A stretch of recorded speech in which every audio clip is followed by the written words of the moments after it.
में 20 प्रश्न है, उसके उत्तर के साथ साथ उससे संबंधित महत्वपूर्ण फैक्ट भी हम देखते चलेंगे। इससे आपके इस वीडियो में लगभग 50 से ज़्यादा क्वेश्चन क्लियर हो जाएंगे। तो देखते हैं फर्स्ट क्वेश्चन, और वीडियो के अंत में आपको कमेंट करके बताना है कि आपको कितने क्वेश्चन इसमें से आते थे। क्वेश्चन फर्स्ट है, राजस्थान का अक्षांशीय विस्तार कितना है?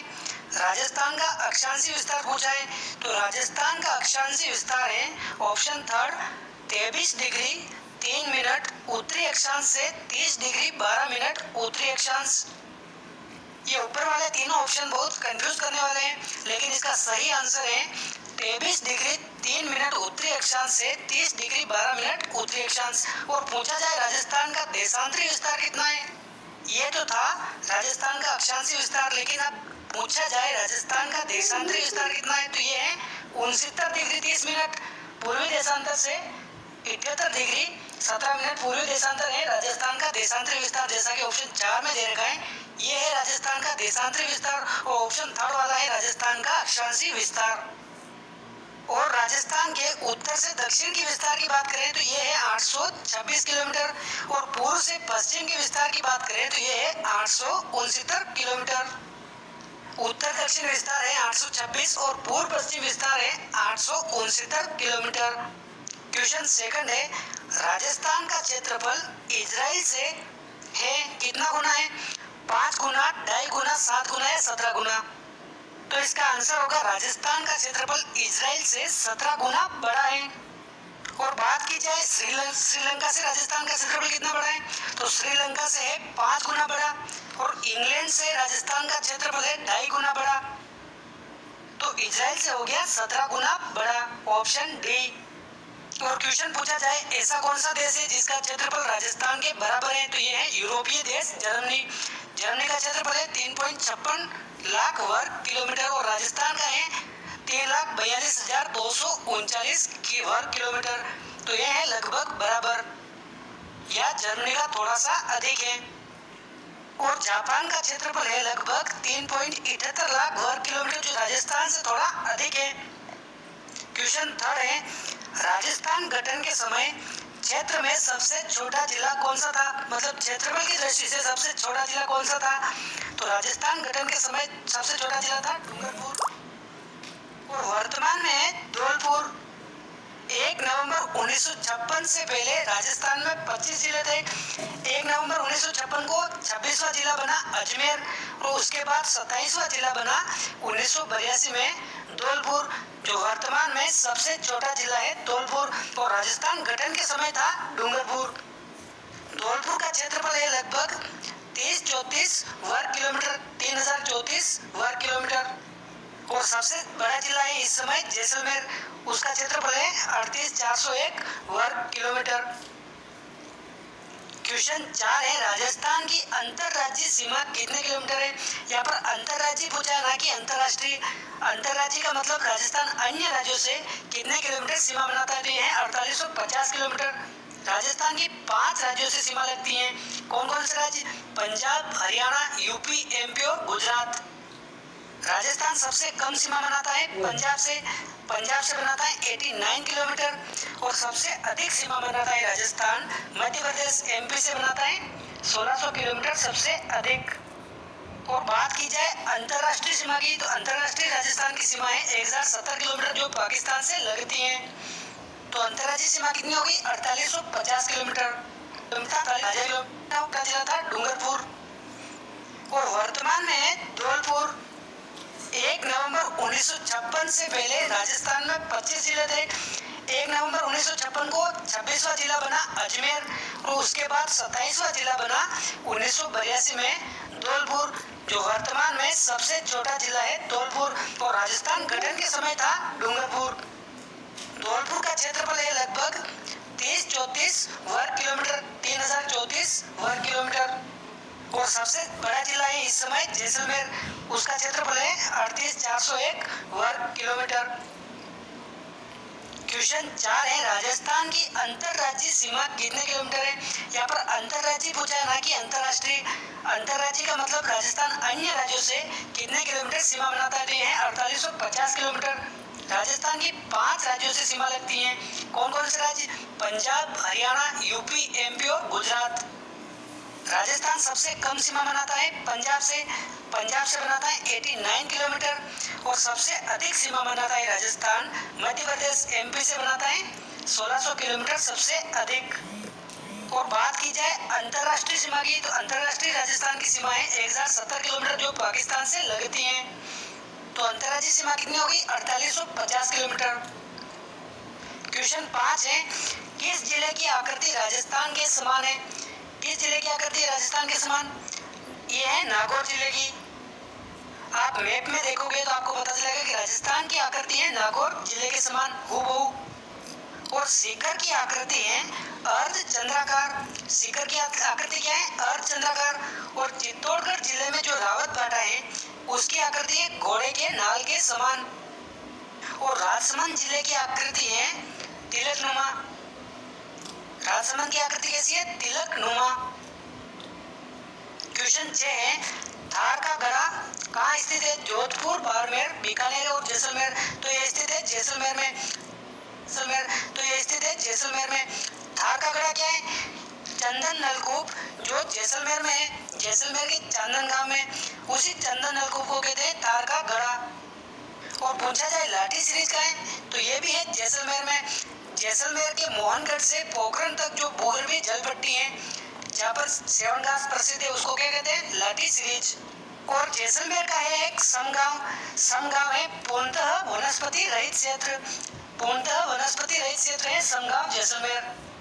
क्वेश्चन 7 है, सेम समस्या से सर्वाधिक प्रभावित जिला कौन सा है? हनुमानगढ़, गंगानगर, बीकानेर और चूरू। तो इसका सही आंसर ऑप्शन फर्स्ट हनुमानगढ़ जिला सेम समस्या से सर्वाधिक प्रभावित जिला है। सेम समस्या क्या होती है? जल की अधिकता के कारण भूमि कृषि योग्य नहीं रहती, उसको बोलते हैं सेम समस्या।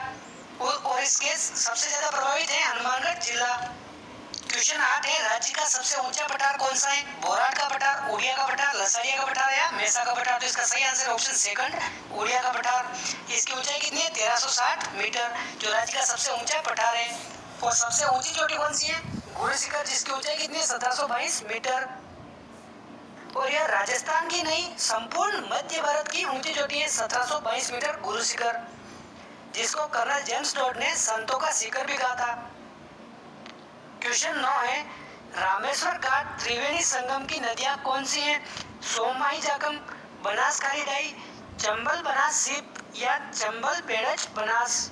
तो इसका आंसर है चंबल बनास सीप ऑप्शन थर्ड। और इन तीनों का संगम होता है रामेश्वर घाट जो है सवाई माधोपुर में। और ऑप्शन फर्स्ट है ये सोममाही जागम।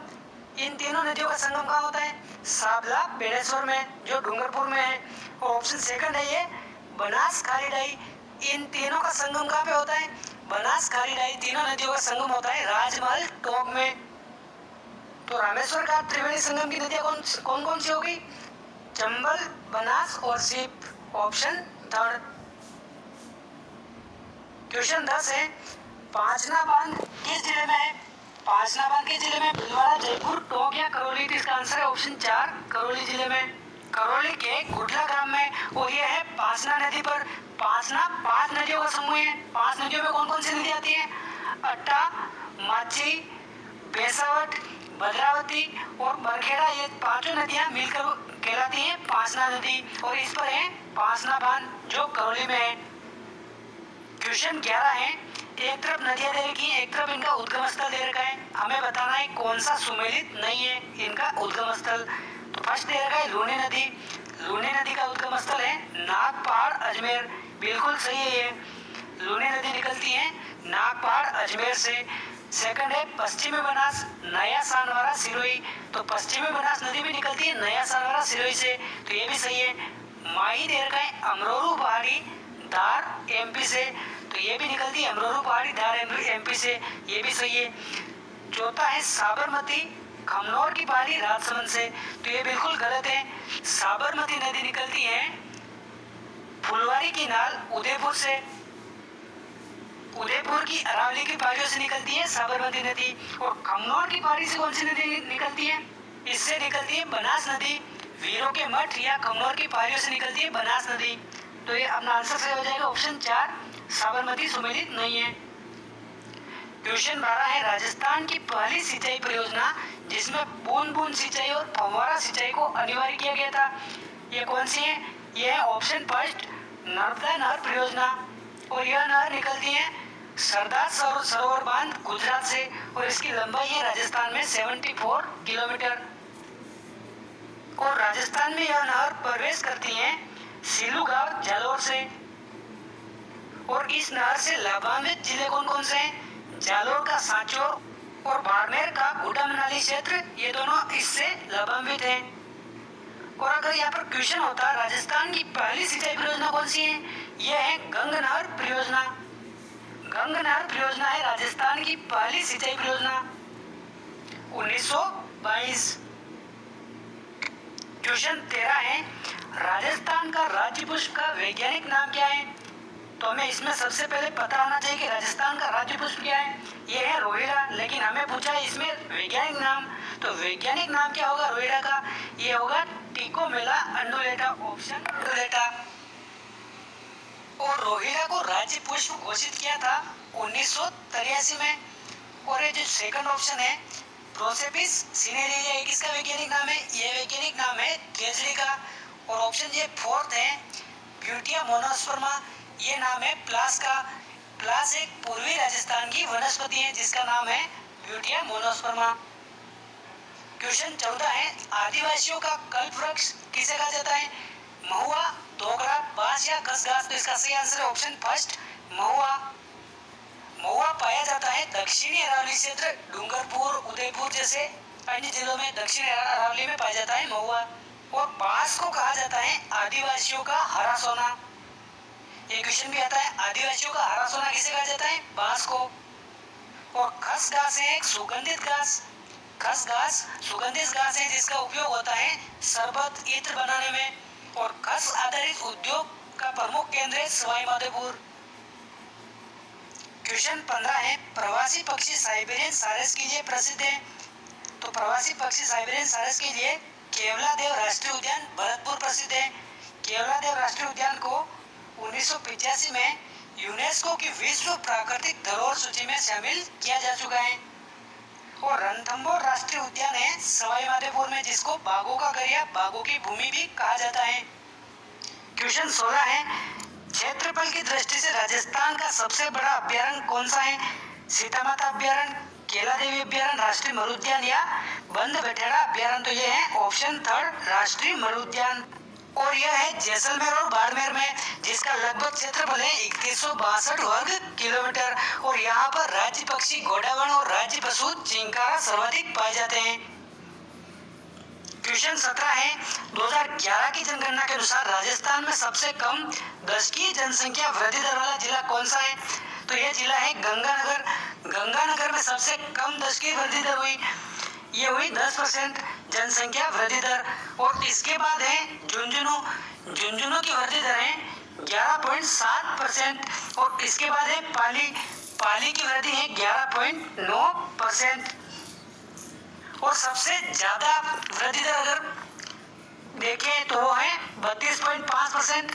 ये है बाड़मेर जिले की सबसे ज्यादा वृद्धि दर है बाड़मेर की 32.5%। और राजस्थान की ओवरऑल बात करें हम, राजस्थान की औसत वृद्धि दर है 21.3%। क्वेश्चन 18 है भेड़ की किस नस्ल को भारतीय मेरिनो भी कहा जाता है? तो ये कहा जाता है भारतीय मेरिनो चोकला को। भेड़ की चोकला नस्ल को कहा जाता है भारतीय मेरिनो। मेरिनो क्या है? मेरिनो है स्पेन देश की एक नस्ल भेड़ की जो ऑस्ट्रेलिया में सर्वाधिक संख्या में पाई जाती है। और उत्तम गुणवत्ता की ऊन के लिए यह नस्ल प्रसिद्ध है। उत्तम गुणवत्ता की ऊन के लिए यह नस्ल प्रसिद्ध है।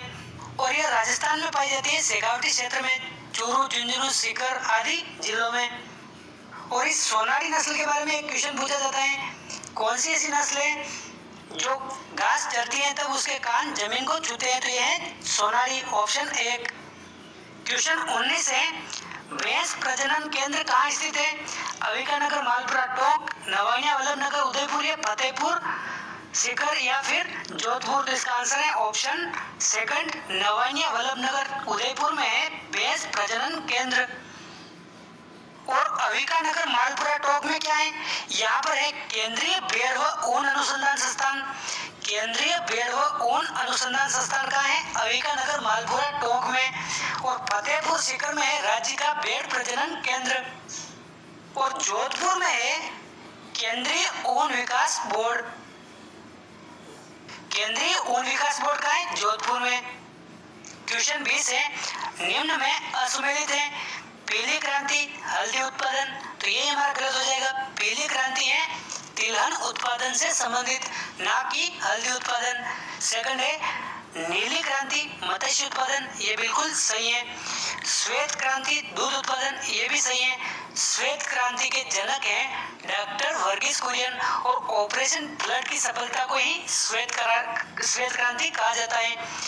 अंतिम है लाल क्रांति टमाटर या मांस उत्पादन से संबंधित, तो ये भी बिल्कुल सत्य है। तो अपना सही आंसर इसमें हो जाएगा पीली क्रांति, ये सुमेलित नहीं है।